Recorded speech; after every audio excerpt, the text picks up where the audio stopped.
The billionaire disguised himself as a beggar to test a poor woman. What she did next changed everything. Hello, everyone. Before we begin today's story, I have a small favor to ask. Please hit the subscribe button and turn on the notification bell so you never miss our channel's new videos. It is quick, free, and the best way to support us in bringing you more dramatic stories like this one. Your support truly means the world to us. And tell me, where are you watching from today? Drop your city or country in the comments below. Thank you very much. Now, let us return to our main character. It is just after 6 in the evening when John pulls his hood lower over his face and steps out onto the sidewalk. The early winter air bites at his skin, sharp and unforgiving, and he welcomes the discomfort. The worn jacket on his back is 2 sizes too big, the sleeves frayed, the fabric thin enough that the cold seeps through almost immediately. To anyone passing by, he looks like just another man who has fallen through the cracks. No one would ever guess that John controls a company valued at over $2 billion. He pauses near the entrance of a small neighborhood grocery store, the kind with flickering fluorescent lights and handwritten sale signs taped crookedly to the windows. People stream past him without looking. Some clutch their bags tighter. Others glance at him with quick, practiced indifference, the kind that says they have already decided his story without asking a single question. John exhales slowly. This is the point. For months now, he has lived surrounded by polished smiles and rehearsed loyalty. Boardroom handshakes that linger a second too long. Compliments that always seem to circle back to what he can provide. Somewhere along the way, he stopped trusting what was real. So today, he left the tailored suit behind. He left the private driver and the corner office behind. Today, he wants the truth. A few feet away, the grocery store door swings open, and Susan steps out, balancing 2 plastic bags in her arms. She is small, bundled in a faded coat that has clearly seen too many winters.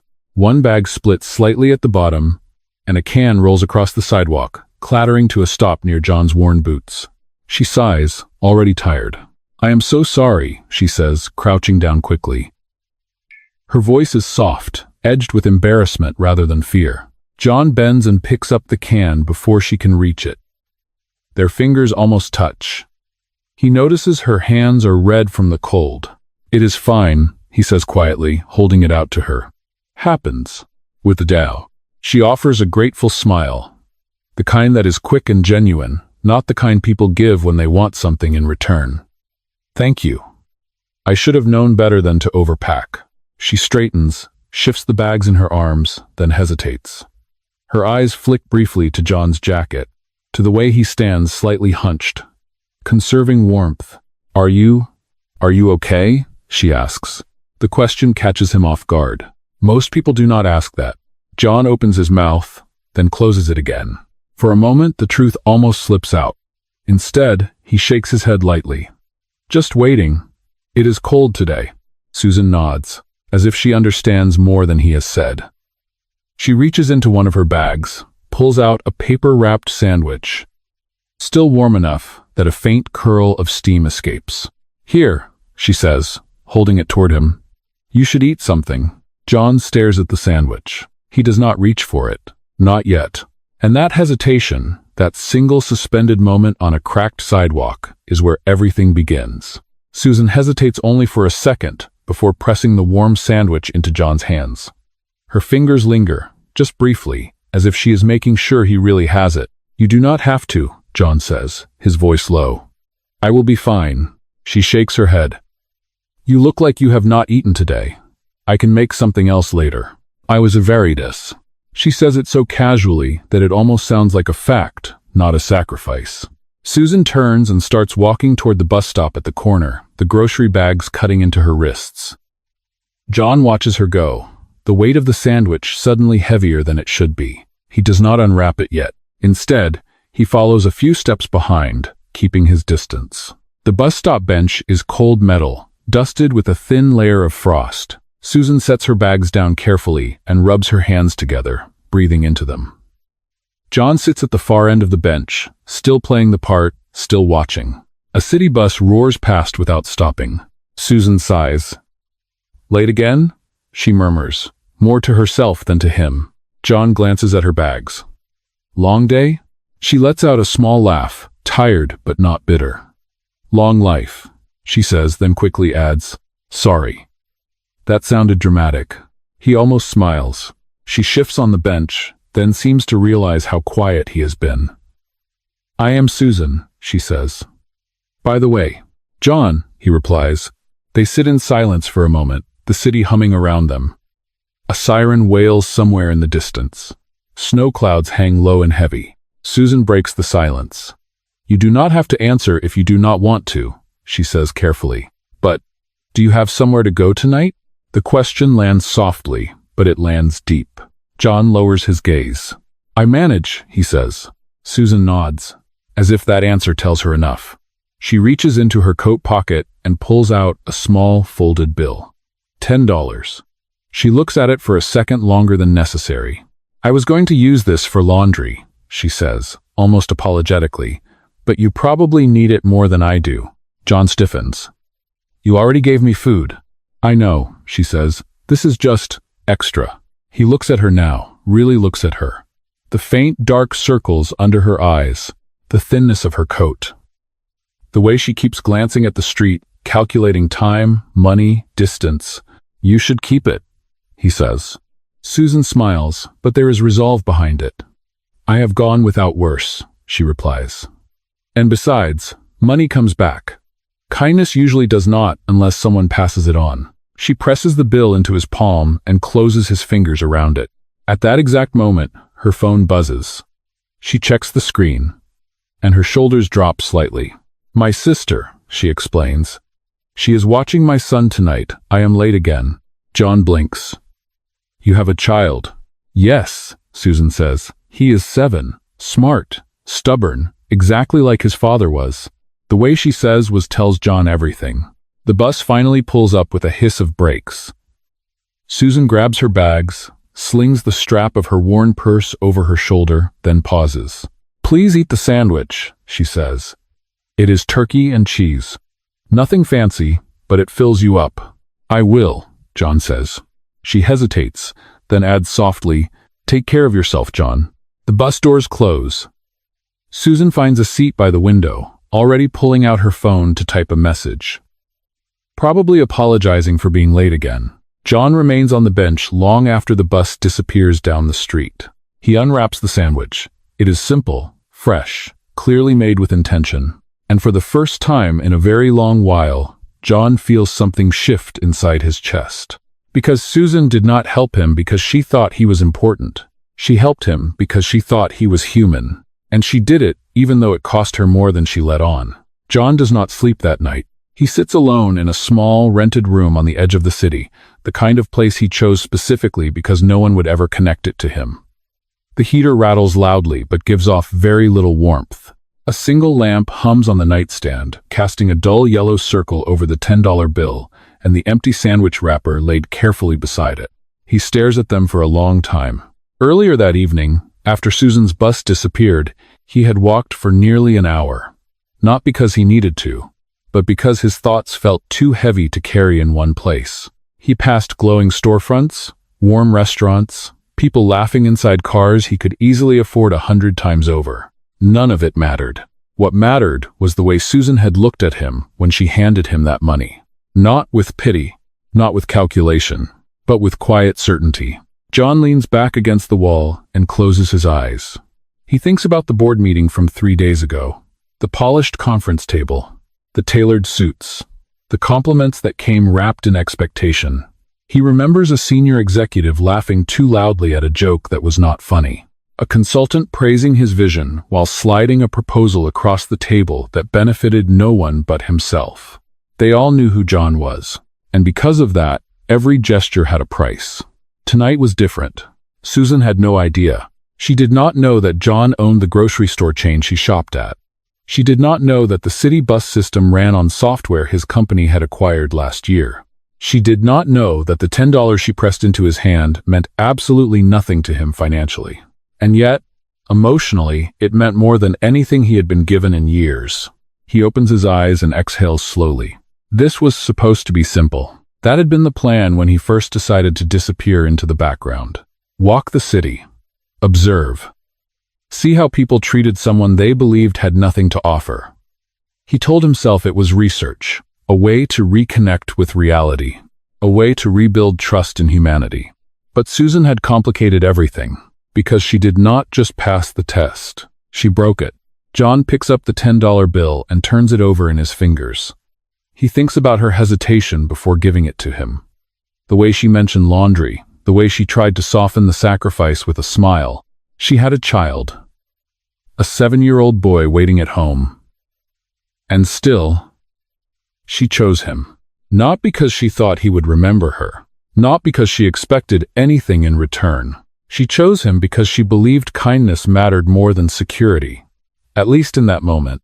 John swallows hard. For the first time since he began this experiment, guilt creeps in. Because Susan did not consent to being tested.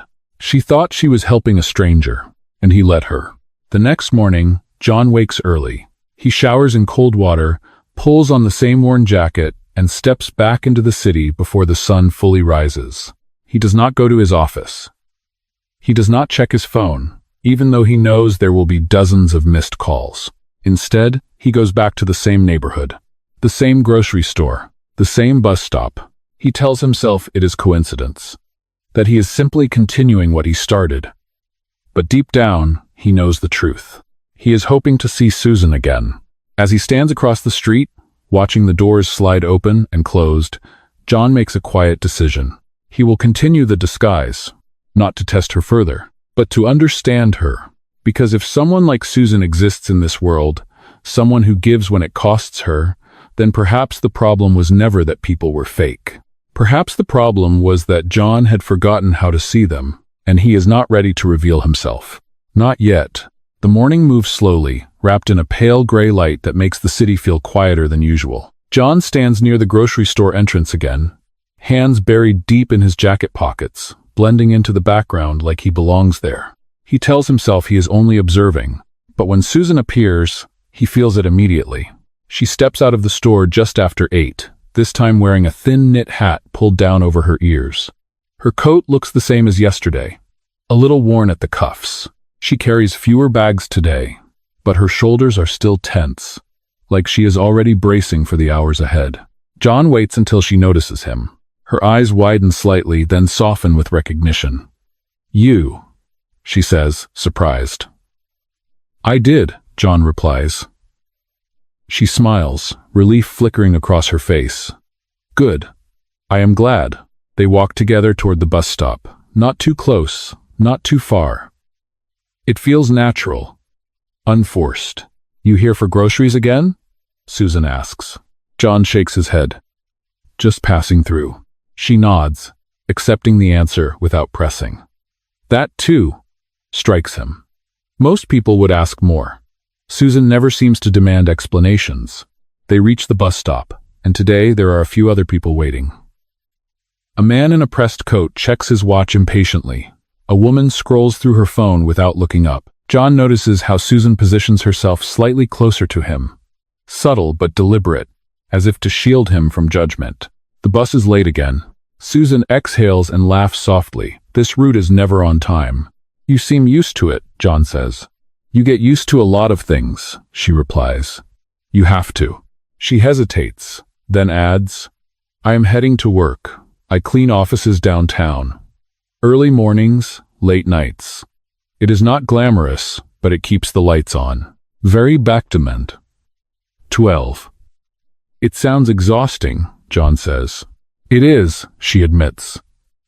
"But it is honest." The word honest lingers between them. A man nearby scoffs quietly. "They let anyone hang around here now," he mutters, not bothering to lower his voice. Susan stiffens. Before John can react, she turns toward the man.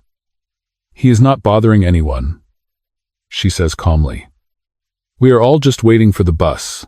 The man rolls his eyes but says nothing more. John looks at her, something tightening in his chest. She did not have to do that. She gained nothing by it. The bus finally arrives. The doors open with a hiss and people start to board. Susan steps up, then pauses and turns back to John. I do not know where you are headed, she says gently, but if you ever need help finding work, the building I clean is always hiring. It is not much, but it is steady. She pulls a small slip of paper from her pocket and scribbles an address on it.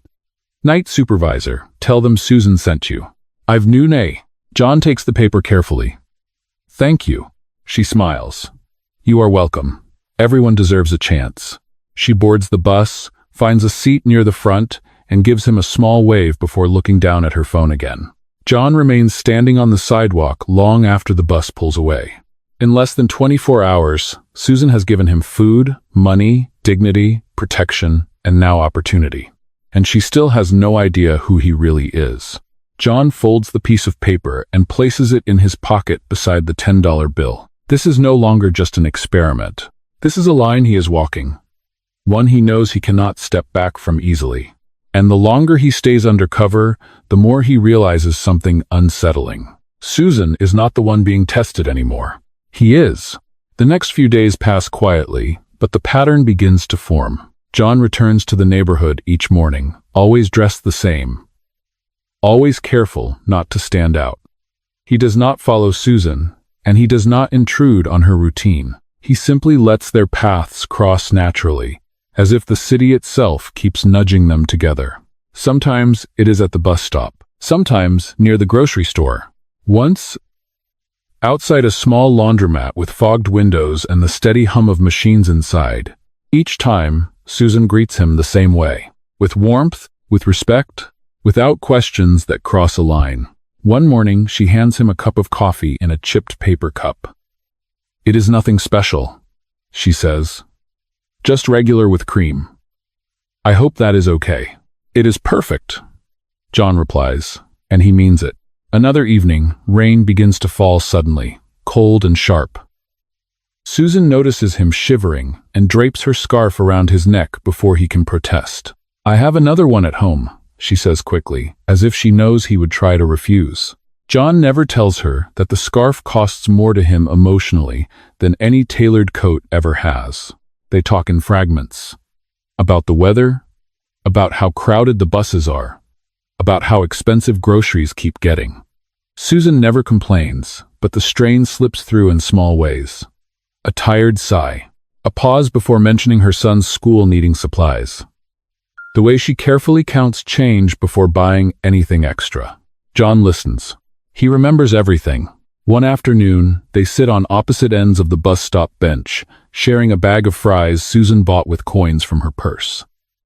She pushes the bag toward him first. You eat, she says. I can wait.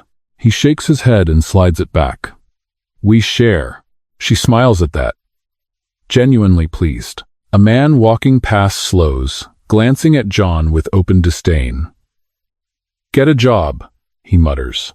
Susan stiffens instantly. He is trying, she says firmly. You do not know his story. To any use instead. The man shrugs and keeps walking. John says nothing, but his chest tightens.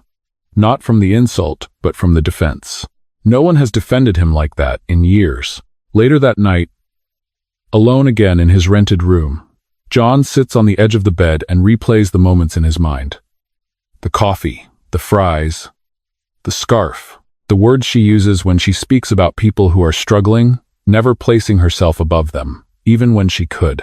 Susan gives without performing. That is what unsettles him most. There is no audience, no reward, no expectation that kindness will circle back to her. In fact, every act seems to cost her something. Time, comfort, money she clearly does not have to spare. And still, she gives. John thinks about the address she wrote down. The job lead she offered him, without knowing his name beyond a first introduction. He thinks about her son, 7 years old, waiting for his mother to come home after long shifts. This is not generosity born of abundance. This is generosity born of character. The realization lands heavily, because if Susan ever learns the truth, she will understand something painful. That while she was risking what little she had to help a stranger, that stranger was standing on a mountain of resources, watching, measuring, learning. And that thought does not sit well with him anymore. The test is no longer clean. It is no longer theoretical. It has a face now, a voice, a name, Susan. And with every quiet act of kindness she offers, John feels the ground beneath his carefully controlled experiment begin to shift. He does not know how much longer he can stay hidden, but he knows one thing with absolute certainty. If this continues, the reveal will hurt her. And the longer he waits, the deeper that wound may go. The reveal does not happen the way John once imagined it would. There is no dramatic announcement, no carefully chosen moment, no control. It happens on a Thursday evening, just after sunset. Susan finishes a long shift downtown and steps out of the office building she cleans every night. Her back aches, her feet throb inside worn shoes. All she wants is to get home, heat up leftovers, and sit beside her son while he tells her about his day. As she reaches the sidewalk, she sees a small crowd gathered across the street. Black cars, men in dark suits, a woman speaking urgently into a phone. Susan slows, curiosity flickering for a moment. Then she sees him, John, but not the John she knows. He is standing beside one of the cars, posture straight, shoulders squared. The worn jacket is gone. In its place is a tailored coat that fits him perfectly. His hair is neatly styled. His face looks sharper somehow, more composed, more distant. A man approaches him and speaks quietly. "Mr. Carter, the board is waiting." Susan stops walking. The world seems to tilt slightly beneath her feet. "Mr. Carter." The name echoes in her head as pieces begin to fall into place. The confidence he never fully hid. The calm way he observed everything. The way he never seemed truly desperate, no matter how convincing the disguise had been. John turns at that moment and sees her. Their eyes meet. For a split second, he looks like the man she knows. The one who sat beside her on cold benches. The one who shared fries and listened more than he spoke. Then she sees the truth settle in his expression. He knows, and she knows. Susan takes a slow step backward. John moves toward her instinctively, raising a hand. "Susan, wait." She shakes her head, disbelief spreading across her face. "No," she says quietly. "Do not." Her voice trembles, not with anger yet, but with hurt. "All this time," she says, her words coming slowly now, carefully. "You were pretending." "Because John stops a few feet away, giving her space. "I never meant to hurt you." Her laugh is short, humorless. "You never meant to," she repeats. "You let me give you my food, my money, my time. You let me worry about you." People around them glance over, sensing tension. Susan continues, her voice stronger now. "Do you have any idea what $10 means to someone like me?" John swallows hard. "Yes," he says. "I do now." She shakes her head again. "No, you do not. Because if you did, you would never have taken it." The words land hard. "I thought you were someone who needed help," she says. "I thought you were just a man." "I am," John says quietly. "Then why did you turn my kindness into a test?" she asks. He has no answer that sounds good enough. Silence stretches between them, heavy and unforgiving. Finally, Susan straightens. "I need to go," she says. "My son is waiting for me." John nods, his voice barely above a whisper. "I am sorry." End quote. She looks at him one last time, eyes filled with disappointment more than anger. "So am I." She turns and walks away, disappearing into the flow of the city, carrying with her the weight of a truth she never asked for.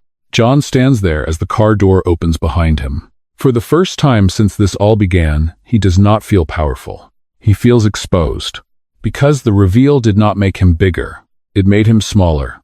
And he knows, with painful clarity, that the real cost of this experiment has only just begun. Susan does not sleep much that night. She lies awake in the small bedroom she shares with her son's quiet breathing, drifting in from the next room. The ceiling fan hums softly overhead, pushing warm air in slow circles. Her body is exhausted, but her mind refuses to rest. Every moment replays itself. The cars, the suits, the way his name was spoken with deference. "John." "No, Mr. Carter." She presses her lips together, feeling a sharp sting behind her eyes, but she does not cry. Not yet. She has learned over the years that tears require time, and time is something she rarely has.